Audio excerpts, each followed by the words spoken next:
I dok u kancelariji broj 5 nema reda, samo metar dalje, u kancelariju broj 6 se ne ulazi preko reda, ani preko veze.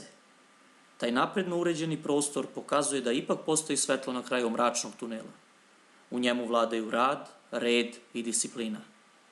Kako i ne bi, kada one koji tu ulaze prvo dočekaju svojim likom i slikom predsjednik Republike i ministar unutrašnjih poslova. Govore o meni da sam diktator i autokrata, da volim svoje slike i da pričam o atentatima. A mojih slika nema nigde.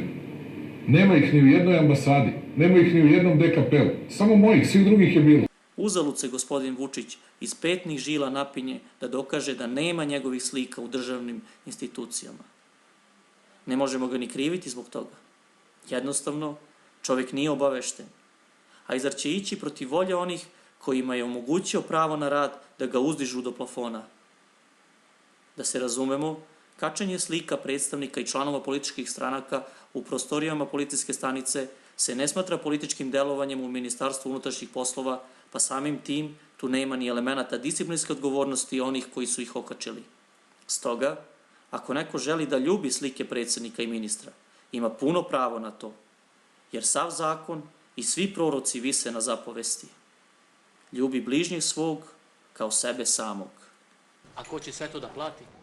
Dakle, za to što su uramljivane slike, vi ste snosili troškove, za to što su slike stavljane na zidove, vi ste, građani Srbije, snosili troškove.